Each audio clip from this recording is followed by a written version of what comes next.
In a world shrouded in darkness, one woman's harrowing journey through terror and betrayal will grip you with every word.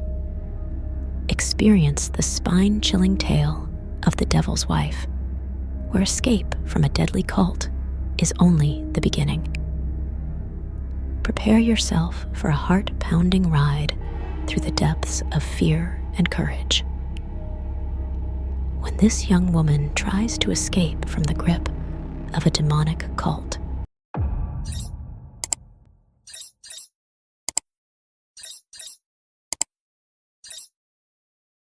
My name is Sophia. I grew up in a small village where almost nothing remained a secret. My father had a gift, but not just any gift. He was the leader of a sect, and everyone in the village feared him. Since childhood, I watched as people brought him gifts and money, and their wishes were fulfilled. He had a room where he would retreat, and sometimes you could hear multiple voices coming from that room while he was alone. I realized at a young age that my father acquired evil spirits who carried out tasks for him, and these tasks were often sadistic. The voices sounded very malicious, and sometimes they did worse things to people than what was asked of them. I was scared, very scared, because the demons roamed the house at night, seeking me out. One of them repeatedly claimed to be my husband, and then I would be horrifically violated by the creature, waking up sweaty and exhausted each time. Then I would crawl into a corner and think of my mother, my sweet, kind mother who tragically lost her life. My mother never agreed with my father's dark practices and wanted to leave him. He told her that if she took away his only daughter, she would see what would happen to her. My mother sought help everywhere after she left, but she never found it. She suddenly became very ill, her skin literally falling off her body. And my father picked us up and brought us home. No one helped. They were afraid, and rightfully so. The fearful look in her eyes, the tone of her voice when I heard her pray and ask for help, the weakness in her hands as I knelt beside her bed and held her. But nothing helped. The demons were strong and dominant, and after a time of horrific demonic abuse, my mother died from cardiac arrest. My father kept her body at home, and every evening he performed rituals. He said he had to prepare my mother for a good afterlife, but I had the feeling he was giving her soul to the devil. During that time, the demons left me alone for a while. They enjoyed the corpse and the death of my mother. The funeral was not crowded. There were only a few people, mostly members of the sect my father was in. I was not allowed to cry. I had to stay strong. Those were my father's words. My mother was in a better place. A place where there was no pain or sickness. That's what he made me believe. It happened. The coffin slowly descended into the grave, and I saw my mother standing there, holding an object in her hand. I strained to see what it was exactly, but before I could see clearly, she vanished. I screamed and began rolling on the ground. "Mom, don't leave me. How can I live without you?" I shouted. I felt a cult member pick me up and take me away. I felt a prick, and I don't know how long I slept. When I woke up, I was tied up in a room. I was dizzy and everything was blurry, but I could hear the cult members clearly. They were discussing who would become the new wife of the head demon. I heard his name, but by mentioning the name, you invite him into your life. So I will never speak, never even think it. I started sweating. I was so scared that I began to wet my pants. I heard them bring in a lamb. They tied tied the lamb with ritual rope. I was lifted. I screamed and resisted, but they were too strong. Slowly, they put me down on a chair. The chair next to me was still empty. I looked around anxiously. What were they planning to do with me? I didn't know what to do. The cult members began a diabolical prayer, and I heard a door slowly open. A figure entered the room. Like the other members, he wore a cape on his head and a long robe. My father and the other members surrounded him, continuing their prayer, now even more fervently than before. Suddenly, it was quiet, and they all fell to their knees. I hyperventilated with fear, helplessly watching what was happening.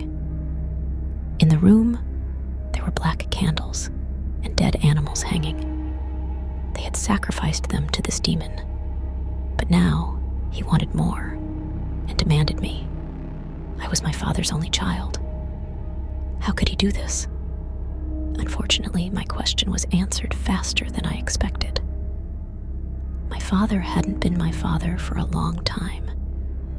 He and the other cult members were completely taken over by the devil and his demons. I heard an inhuman growl, and the man in the middle of the circle took off his cape. I screamed as loud as I could, because his head was not human. He had the head of something resembling a bull, his fingers elongated, and his back was hunched. He pointed to my father, and then turned his eyes to me. This was not just any demon. It was a demon of status. His eyes were yellow, and his pupils were green. My father took a seat on the empty chair next to me, and the cult members continued the horrifying ritual. The lamb was placed between us, and they dripped candle wax on its head. They spoke a language I couldn't understand, but I saw my father nodding. He gave them permission to do whatever they wanted with me. The devil ruled there, and I was completely powerless against it. One of the cult members took a dagger, and another began to undress me. Completely naked and terrified, I watched what was happening to me. My father stood up, held his hand on the lamb's head, and began to pray.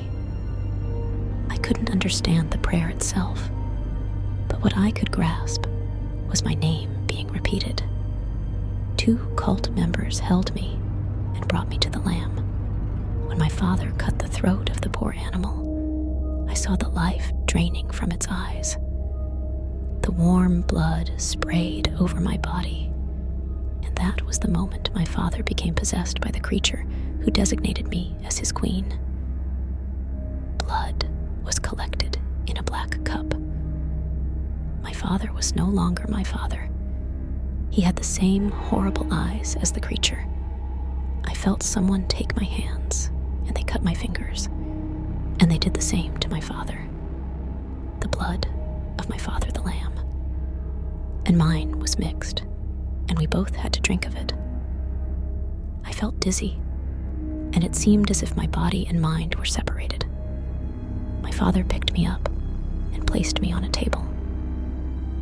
The demon's name was mentioned, and he was invited to receive his offering.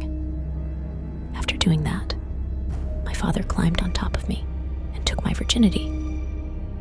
He squeezed my arms so hard that they turned blue. While he was working on me, I heard the growling sound of the demon inside him. After he was done, I was raped by the other members in turn. They took me to the brim in every hole of my body, and every time I bled, they licked the blood off my body. I don't know how long this went on, but it lasted hours. After many hours of rape, I was cleaned and smeared with a strongly scented medicine. They grabbed a piece of iron and turned me around. I felt them branding their mark on my buttocks. It hurt so much I couldn't stop screaming. From that day on, I was the devil's wife. The lamb was slaughtered, and a grand dinner was prepared. There was a very long table, with the head of the lamb in the middle. There was fruit on the table, and I sat at the head of the table with my father at the other end. The cult members enjoyed the meal. You could tell they had done this many times before, celebrating my downfall without any shame. After the meal, I was locked in another room. It was dark and very cold there. I could hear them talking, and my father had to sign a contract with the remaining blood from the black cup. I heard a slight growl, and I saw the creature appear before me. He addressed me. The creature appeared, and my breath stopped. "Don't be afraid," he said. "I won't harm you. You are my wife, and you can choose how your life will be now." "This is no life, so I choose death," I screamed. The creature looked deep into my eyes and grabbed me by the throat, starting to choke me and asking if I was sure. I could clearly feel his long nails in my skin. I was sure that I no longer wanted to live and surrendered completely. I closed my eyes and saw my mother standing there, holding an object in her hands and swiftly approaching me. I noticed it was a chain with the symbol of the devil, the same mark they had branded on my skin. My mother said, "Sophia, your time has not come yet. I was sacrificed because I wanted to save your life. Don't let my death be in vain. Call my name, and the creature will release you." I couldn't breathe or speak. I was so close to death. But in my thoughts, I uttered my mother's name, and the creature let me go. I had always believed that my mother's prayers hadn't helped. I had long lost faith in the Lord. But now I saw that my mother's spirit was protecting me. I wasn't alone anymore. How long I could endure this, I didn't know. But what I was certain of is that it would eventually end. Despite the devil possessing my mother's soul, he couldn't take away the love she had for me. I decided to continue speaking with the creature and suppressed my fear. He told me that my father and his followers would become rich and very successful, but they would have to make sacrifices. I nodded and pretended to agree with everything, but in my heart, I turned to the Lord and asked him never to let me go. This had not been my choice to participate in this, but the choice of a lost, soulless father who had murdered his own wife and sacrificed his only child. The months that followed were horrible. My father's body was no longer his. The demon used my father's body to have sex with me, and he made increasingly higher demands. I had to have sex with cult members, women, and even animals. But every day, we grew richer, and everything my father touched prospered. By now, he already had thousands of new followers who made sacrifices, and therefore became successful. These were people you wouldn't expect to have sold their souls, from priests to housewives, people from high society. They even had the police in their pockets. Many were in politics, ministers and presidents. They sacrificed their own family and their own children. The demon became more powerful and enjoyed the horrible rituals. One day, I was called again and had to sit on the throne. I watched as the creature clearly took its place within my father's body. It seated itself beside me on the throne. The door opened, and 3 women entered. They wore capes on their heads, and as they walked, the capes billowed behind them, revealing their naked bodies. They knelt before us and kissed my hands and feet, repeating the same with the creature. Then they knelt again and said, "We have come to offer ourselves to you, Lord of Darkness. May it make you even more powerful, and may all our wishes come true after this offering." The cult members went to the door and opened it. A woman in a white robe, chained at the hands and feet, was brought in. As she drew closer, I saw that she was pregnant. My heart raced wildly. I stood up and knelt before the creature, begging it to spare the woman. The creature grabbed me by the throat and pushed my head down. "How dare you contradict me?" he said.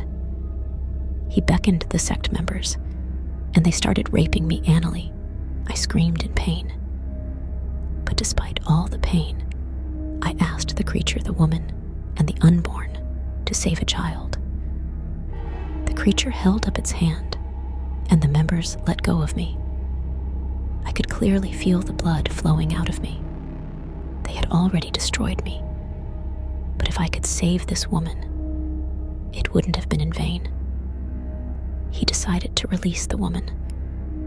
But first, she had to sign with her blood that she would not talk. Because if she did, she would die shortly afterwards. She made the deal and signed. She held her stomach, looked at me, and said, "Thank you for saving my life." I will never forget the grateful look in her eyes. Since that day, I knew why my mother had kept me alive that day. Somehow, I had managed to save lives, and perhaps one day even destroy this cult. The following day, there was a loud knock on my door at midnight.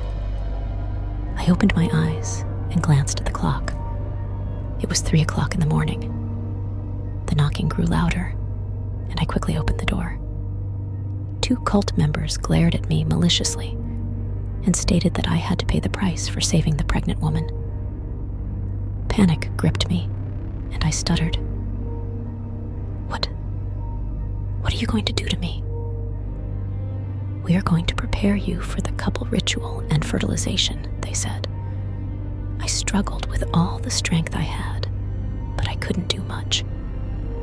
They dragged me to the bath, and I saw a bath full of blood waiting. The raw smell of it has always stayed with me. I was bathed in blood and made to drink it too. They also injected me with blood with a syringe. I was then taken to a room where my father was waiting for me. It didn't take long before the creature took possession of him and raped me in the most horrific way. He made a grunting noise, and it felt like gallons of fluid were squirted into me as he came. Of all the times the creature had sex with me, this was the worst. He had injected something into my body. I had to carry a little demon in my body. It was the devil's child. I soon became pregnant and was forced to bathe in blood several times a week and eat raw meat. Offerings were brought for our unborn child. Gruesome offerings. My belly grew rapidly, and I started having the most dreadful dreams. I began to enjoy the bloodbaths and became accustomed to eating raw meat. One positive aspect was that during my pregnancy, no one was allowed to touch me. Even the creature left me alone, and the rapes stopped. It even seemed as if the creature began to exhibit more human-like behavior, and for a while, my life seemed almost normal. Meanwhile, we had become so wealthy that we owned everything. I grew bigger, so I needed new clothes, and for the first time, the creature trusted me enough to let me go out alone. It seemed like my unborn child diverted his attention, and he became more manageable. I walked outside and savored the scent of fresh air. I got into the car and drove towards one of our shopping centers. I got out and stumbled. I felt a warm hand on my shoulders, and when I looked up, I saw the face of a young man. Judging by his accent, he wasn't from our village. That was hardly surprising, since everyone knew who I was and stayed away from me as a result. "Be careful," he said kindly, helping me up. I had never felt so much kindness before. We talked for a while, and just before he left, he gently stroked my belly. He felt a shock run through his body and looked at me fearfully. "Who are you?" he shouted. "You carry the devil's child." He let go of my belly and calmed down. I could see clearly that he had to gather himself. I thought he would run away and never want to see me again. But instead, he reassured me and gave me his card. "Memorize this number and throw away the card immediately," he said. "I know people." With those words, he quickly walked away. I watched him in amazement until he disappeared. My day couldn't get any better, and for the first time in years, I felt alive. Upon returning home, I collapsed onto my bed and couldn't stop thinking about him. Suddenly, I felt a blow to my head. I looked up and saw the creature standing before me. His eyes were furious, and saliva dripped from his mouth. I tried to escape, but he grabbed me by my hair and dragged me across the room. I landed with a loud thud in a corner, the pain unbearable. For a moment, I wanted to beg him to stop the abuse, but then I realized it could work in my favor. If I had a miscarriage, I would lose the little demon in my belly.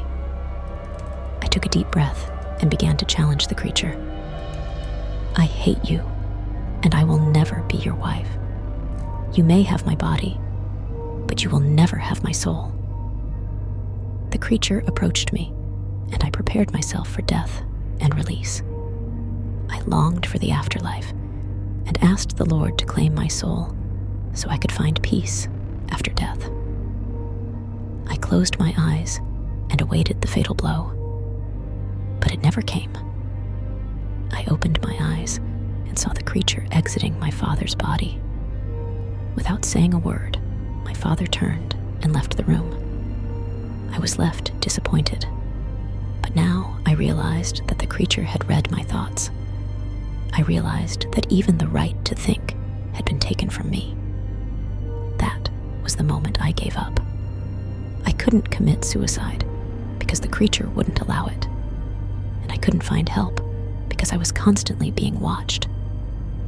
All that remained was to surrender myself. Apparently, there was no God. And if he existed, why didn't he help me? I collapsed and fell into depression. The only thing keeping me going was the fact that I still had a few months until the birth. And then I wouldn't have to endure the pain of rape. That evening, it happened again. The new cult members had to bring the women and daughters to offer their souls to the creature. I began to sweat and tremble as I saw the people entering. There were a few minors among them. The creature loved virgins. I could tell they had no idea what awaited them. To join the cult, people had to sacrifice what they loved most. The women and girls were placed in a room. I looked for an opportunity to sneak into the room and warn them about what was coming. It would all begin at midnight.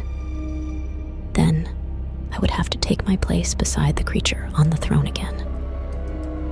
I would then have to watch helplessly as the creature would enjoy the blood, rape, and abuse. Every time I saw it, and it felt like I was experiencing it for the first time. You never get used to something like that. It's still horrible. He enjoyed the rituals, but also the fear and sadness about what was done to humanity. I always felt him next to me, and it seemed as if he could sense me and sucked in every form of fear.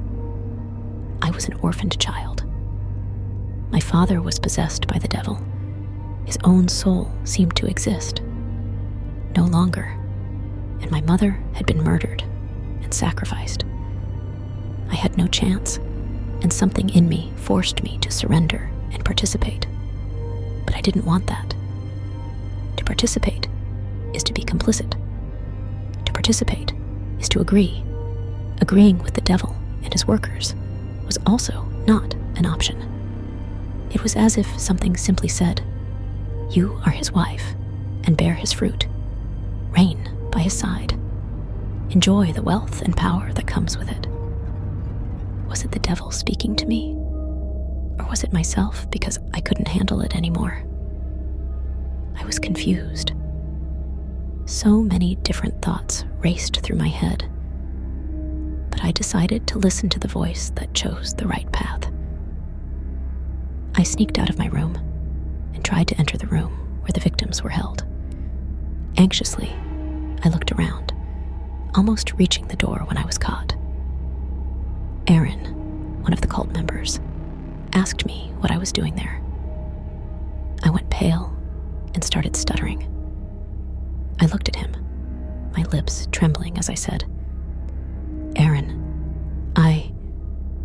I wanted to see what magnificent offerings had been brought for my husband." Aaron looked at me with a gaze I couldn't place. I couldn't read him, and that made me very nervous. "Sophia, stop pretending because you're not good at it," he said calmly. I looked at him, surprised and startled by the calm and especially friendly tone in his voice. "I know I can trust you," he said, as he took my hand and pushed me aside. He glanced around once more and said, "Sophia, I regret all my actions. Today, I have to hand over my only child to the devil. And I can't and won't do it." I stared at him with wide eyes and couldn't utter a word. He continued the conversation, saying, "You may not have noticed that I haven't laid a finger on you. I pretend to go along with everything, but I've been looking for a way to escape for some time now. And I know that you and your mother never chose this, so I want to do something to be a good person in God's eyes. I want to involve you in my plan to escape. I have enough money to place you and my daughter somewhere safe," he said. I couldn't believe my ears. "But Aaron," I said, "you made a pact with this demon. You won't survive." "That's true, Sophia. That's entirely true. But I'll tell you something I haven't told anyone else. I'm terminally ill and don't have much time left. I want to make peace with myself, and then I can die in peace." I saw the sadness in his eyes, and I felt torn, but also relieved. This was the moment I could escape, and Aaron knew the way to freedom. He had been a member of the cult for some time and knew much more than I did. My thoughts were interrupted when Aaron asked, "Are you coming, Sophia? Because if you say yes, we leave tonight before midnight." "I'm coming," I said, tears in my eyes. "I'll tell my daughter what to do. Wait for both of you behind the shed an hour before midnight." Sophia understood what Aaron meant and did as he asked. It was 11 o'clock, and I nervously looked around. Where was Aaron? I thought. I held his daughter's hand tightly. The young girl was very scared, and I reassured her. But the clock was ticking, and it wouldn't be long before they started looking for me. I smelled a putrid odor, so strong that I could barely stand in place. I told Helena, Aaron's daughter, to stay put for a moment. I wanted to see where the smell was coming from. I quickly walked around the shed, but saw nothing suspicious. Next to the shed was a small building, and I decided to check there. Quietly, I walked inside, and the smell grew stronger. I stumbled over something and immediately got up. It turned out to be the corpse of the pregnant woman. Her body was completely swollen, and judging by the smell, she had been dead for a while. Her belly had been cut open. I had never seen anything so horrific in my entire life. The body was in a state of advanced decomposition. I wanted to scream so badly, but then everything would be in vain. I covered my mouth with my hand and ran back to the shed. "Why are you crying?" Helena asked fearfully. "I'm not crying," I said quickly as I wiped my tears. "Sophia," I heard. I turned around. Aaron was coming towards us. He grabbed us. "Come, we don't have much time." With quick steps, we walked towards another vehicle parked nearby. Aaron grabbed the key, and we drove as fast as we could onto the road. It was quiet on the way. No one said anything. After a few hours of driving, we arrived at a hotel. Aaron had planned this for a long time. I could tell because he had prepared everything meticulously. He knew exactly what he needed to do. The room wasn't very big. There were 2 single beds and a small couch in the corner. Aaron held his daughter tightly and kissed her on the forehead. "Everything will be okay, my little Helena," he said softly. I looked at him and admired the love he showed to his daughter. Helena fell asleep early, and Aaron began telling me everything he had experienced in the cult.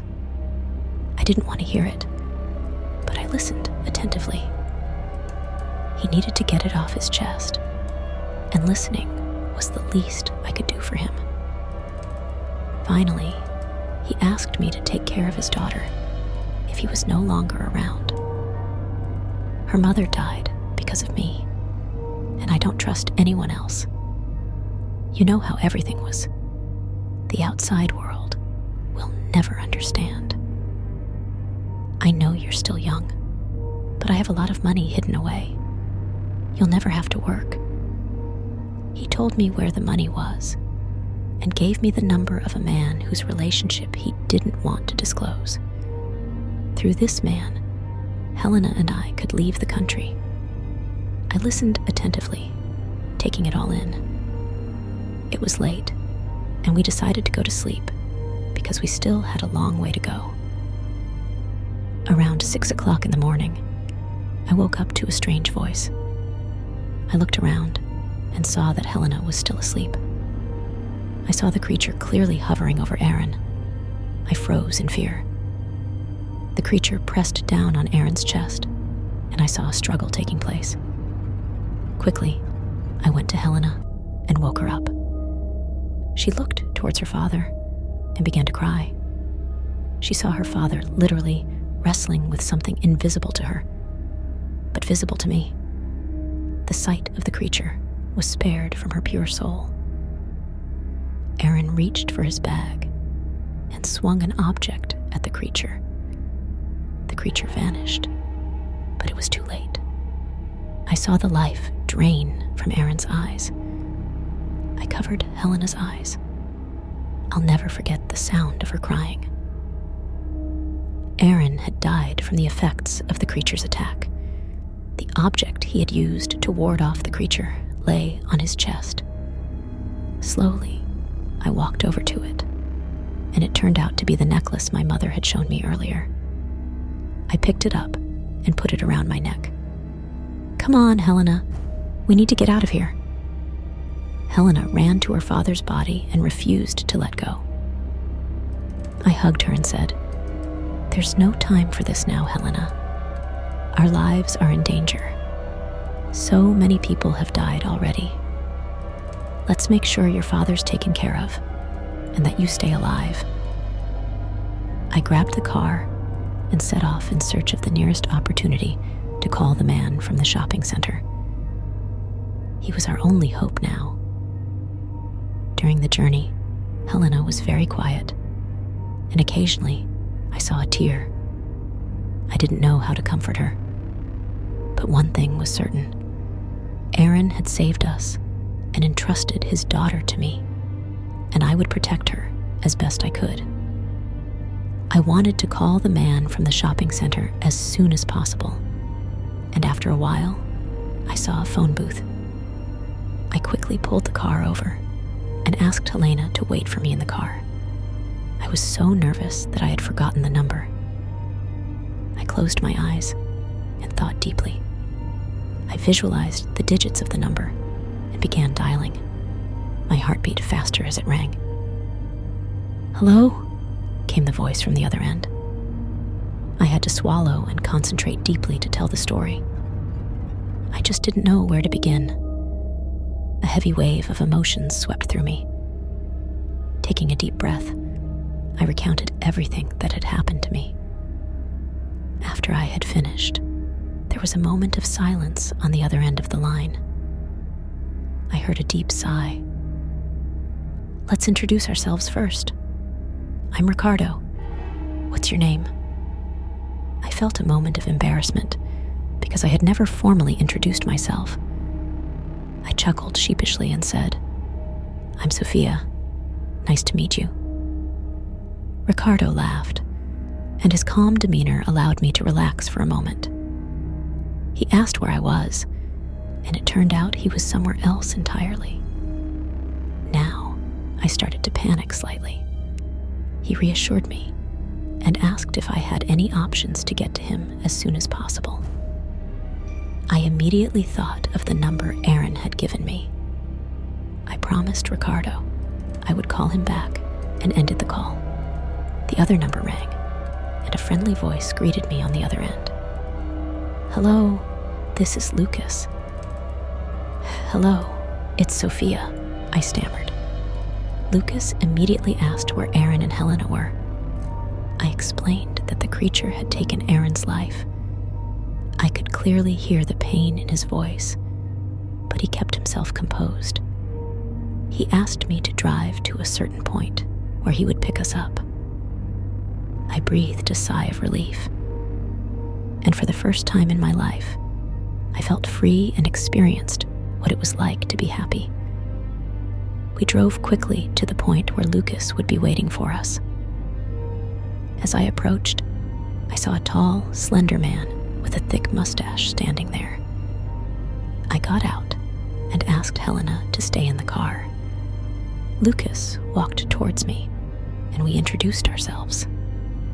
He had fake passports and everything else we needed to flee.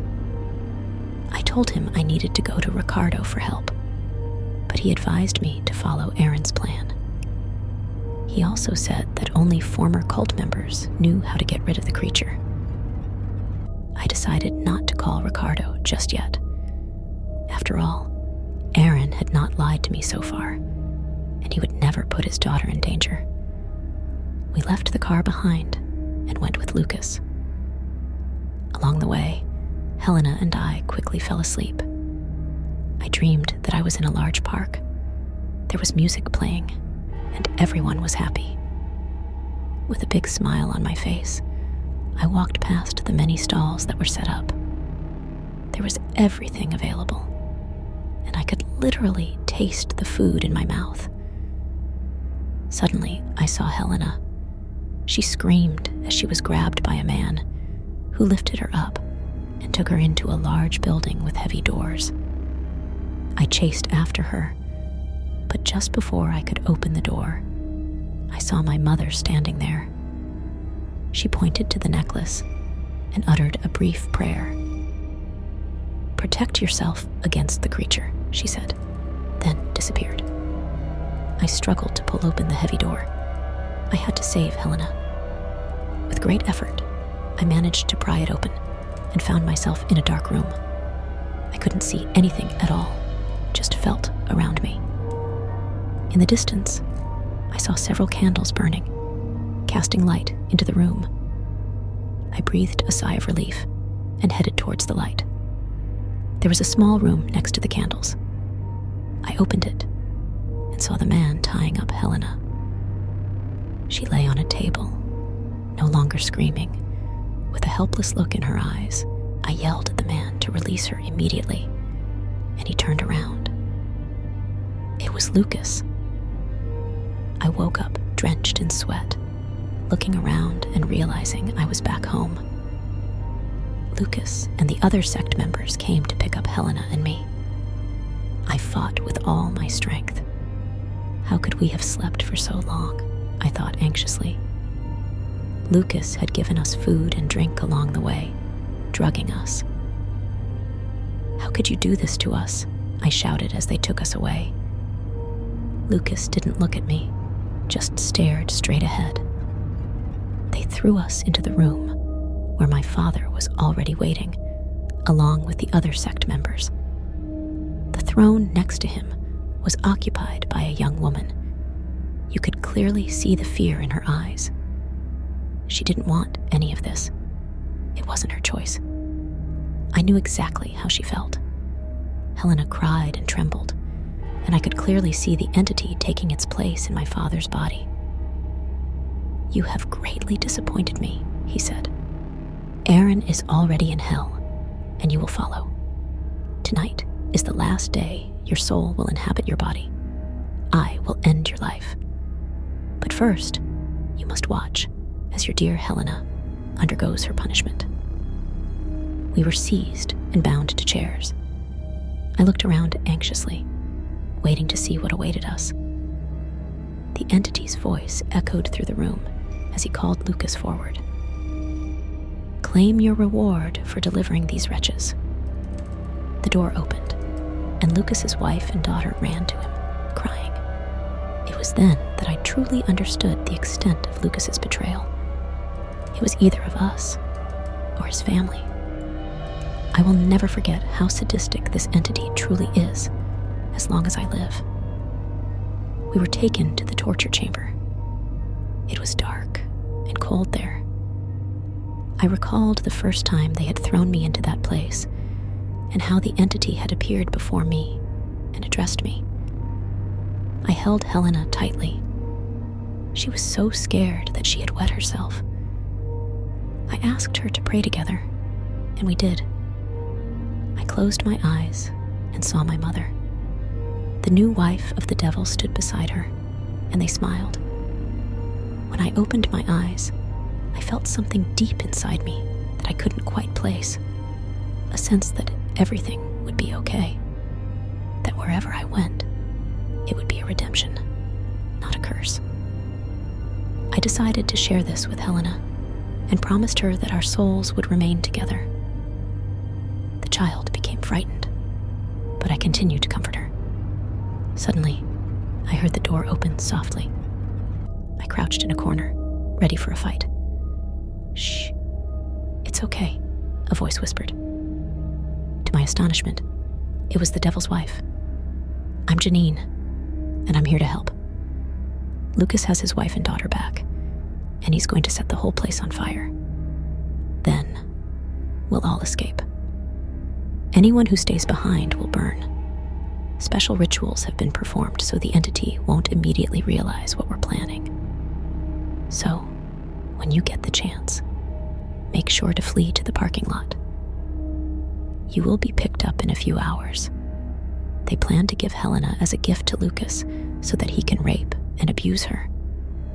Don't worry, as you already know, he is on our side. Then they will sacrifice you and your unborn child, and I will have to cut the child from your womb." I couldn't believe my ears, and I held my hand over Helena's mouth so that the room remained as quiet as possible. "Lucas has paid men who will help us escape, and a big fire will put an end to it all. Be ready," she said quickly, and left. I remained tense, repeating the story to Helena repeatedly, teaching her exactly how to find the way to the exit in case I didn't make it. She squeezed my hand so hard it hurt. The hours passed by, but I utilized every second to prepare Helena for what was to come. Then, it was time. The door flew open, and 3 sect members grabbed us and dragged us along. I tried to relax so I could focus on whatever lay ahead. I saw Lucas sitting there. The entity took its place on its throne, with its new wife beside it. One of the sect members tore Helena away from me. I tried to pull her back, but I received a hard blow to my face. Helena was forced onto her knees, and I was held in place. "Step forward, Lucas," the entity called out. "Deprive this woman of her virginity, and then the others may enjoy her." Lucas walked calmly toward Helena, the child sobbing and trembling. I looked him straight in the eyes, and I saw complete focus. I saw in his eyes a look that told me everything was going to be all right. Suddenly, he stopped and turned to the entity. "Lord of Darkness," he spoke with a hoarse voice, "allow me to first thank you for the honor of receiving a virgin. I have something for you that you've been seeking for a long time." The creature's eyes grew darker than ever as it listened intently to Lucas. "What do you have for me?" spoke the creature, its voice sounding worse than ever. Lucas slowly approached the creature, his hands concealed beneath his robe. My heart raced, and I could see the fear in Janine's eyes. This was the moment. I signaled to Helena that it was time, and from her posture, she understood me completely. Lucas now stood directly before the creature. With a swift motion, he pulled his hand from beneath his robe and pressed the chain to the creature's forehead. It was the same chain that Aaron used to fight the creature. "Janine!" Lucas shouted. Janine stood up and plunged a dagger into the creature's neck. I heard a loud bang, as if something had exploded, and that was the moment I grabbed Helena and began to run. The sect members fought with Lucas, but among them were also the men who had been paid to free us all. We ran as fast as we could, and I heard the creature's loud scream. I was now an orphan. My father was dead, and the creature no longer had a body. It was chaos. Fire was everywhere. We reached the parking lot, and I put Helena in the van. I heard a loud scream. It was Janine's voice. One of the sect members had her, partially engulfed in flames, trying to take her so she would die. I looked around and saw a brick lying nearby. I quickly grabbed it and ran back. As hard as I could, I struck him on the head. He was already down, but despite that, I couldn't stop hitting him.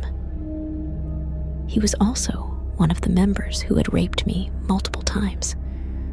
I kept hitting him until there was nothing left of his skull, blood spattering on my face. Janine pulled me away. Together, we ran to the van. Everyone was now present, and we drove off. I looked around and saw my father standing amidst the flames, and my mother pulling him into the flames. Then everything went black before my eyes, and I lost consciousness. I felt Janine's and Helena's tears on my face, and their cries woke me up. We made it. Everyone was relieved. I called Ricardo once I was completely safe. He picked me up and helped me rid myself of the unborn child with a special herbal remedy. I had to make an offering so the creature would stay out of my life, and it wasn't just any offering. My leg had to be sacrificed. Janine had to do the same. She trembled with fear. We also had to drink our own blood. I cried, but I had no choice. I could never bear another child. I never found a partner. Despite my sacrifice, my entire life was ruined. A child was taken from me. But I also got one back. Helena has always been with me. Now, I am very old, and I have grandchildren thanks to Helena. And every day, I'm thankful that I'm clear-minded and allowed to exist. Janine and I still see each other often. We've always had money and never lacked anything. In our lives, we've helped many people escape from the sects they were involved with. We tried to save as many people as possible, and we succeeded. In our old age, we can be proud. If there is matter, there will be people who think it's worth selling their soul to the devil. I've accepted everything, and Janine and I could always talk about what we've endured. I'm here, and I have a happy old age. But what will never go away are the memories from the time when I was known as the devil's wife.